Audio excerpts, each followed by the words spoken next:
સંસદ પરિસરમાં સાધુ સંતોના અપમાનની ઘટનાના વિરોધમાં કચ્છ સનાતન સંત સમાજ દ્વારા ભુજમાં વિરોધ પ્રદર્શન યોજવામાં આવ્યું હતું। ટાઉન હોલ ખાતે મોટી સંખ્યામાં એકત્રિત થયેલા સાધુ સંતો અને હિન્દુ સમાજના અગ્રણીઓએ શાંતિપૂર્ણ રેલી યોજી કલેક્ટર કચેરી સુધી કૂચ કરી હતી।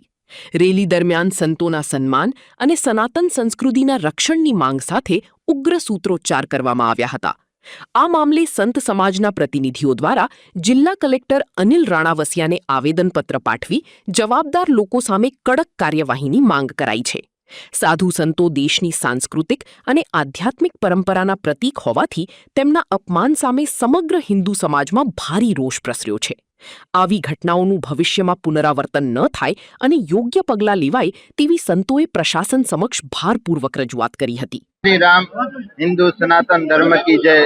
31 जुलाई जे संसद भवन ऊपर जे हिंदू सनातन देख भगवान नो जे अपमान थयो छे आज ई बहु निंदनीय छे।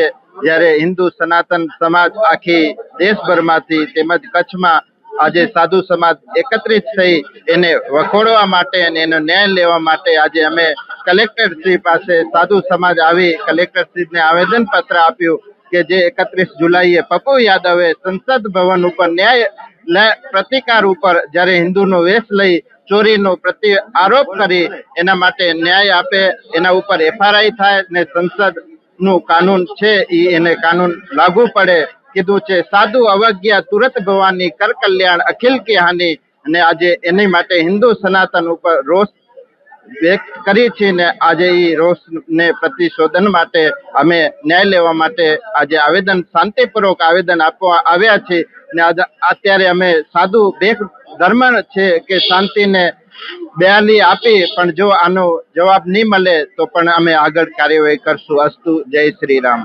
નમસ્કાર બધાને। આજે તમે જુઓ છો કે આખા કચ્છના સાધુ સંતો એ બધા અહીંયા ભેગા થયા છે અને દેશભક્તો અને હિન્દુ ધર્મના બધા જ ભક્તો ભેગા થયા છે। અમે બધા એ વાત કહેવા માટે આવ્યા છે કે દિલ્હીની અંદર 31 જુલાઈએ પપ્પુ યાદવ અને એની ટીમ એને એક એવું ખોટું નાટક કર્યું। સંસદ ભવનની સામે ભગવા વસ્ત્ર પહેર્યા અને ભગવાન રામનું ચિત્ર એના હાથમાં રાખ્યું અને જે કંઈ ભગવાન પાસે પૈસા ધર્યા હતા બધા પોતાના ખિસ્સામાં મારતા મારતા ઊભા થયા અને હસી પડ્યા। બધાએ તાળી પાડી। એનો મતલબ એમ કે હિન્દુ ધર્મના સાધુ સંતો આવા ચોર છે। આ શબ્દ હું તમને કહું કે બીજા કોઈ ધર્મગુરુ સે બોલાણા હોય ને તો આ એનું મસ્તક છે ને ક્યારનું કપાઈ ગયું હોય, પણ અમે બધા એ સહિષ્ણુ હિન્દુ પ્રજા છીએ, ભારતની સૌથી વધુ વસ્તી ધરાવતી પ્રજા છીએ અને અમે બહુ મેચ્યોર અને પક્વા રસ્તાએ અમે લોકો બધા અહીંયા કલેક્ટર ઓફિસમાં આવ્યા છીએ।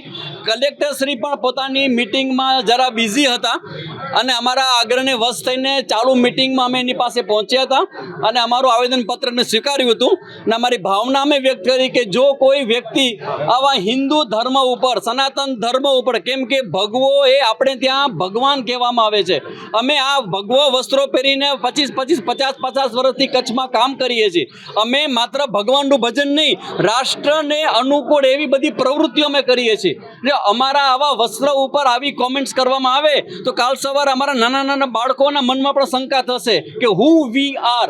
મારો પ્રશ્ન છે કે સ્વામી વિવેકાનંદ અને શંકરાચાર્યની ભૂમિ ઉપર સાધુ સંતો ઉપર આવા હુમલા થાય અને જો કાંઈ જ કરવામાં ના આવે। થોડા સમય પહેલા તમિલનાડુની અંદર એવા એક સ્ટાલિન જે છે એના ઉપર એક એફઆરઆઈ ફાટી, એક સ્ટેટમેન્ટ એને કોઈ હિરોઈન વિશે તૃષા વિશે કહ્યું અને તરત જ એફઆરઆઈ ફાટી અને જેલમાં જવું પડ્યું, ફરી પાછા બહાર નીકળ્યા છે। તો અમારા બધાનો આગ્રહ છે કે જે કોઈ આ પપ્પુ યાદવ અને ટીમ જેણે કાંઈ કૃત્ય કર્યું છે એના ઉપર એફઆરઆઈ ફાટે અને બધા જ ઉપર જે કાંઈ લીગલી કાર્યવાહી થાય અને સમાજને એક મેસેજ જાય કે સનાતન હિન્દુ ધર્મ હવે જાગ્યો છે અને જાગતો રહેશે।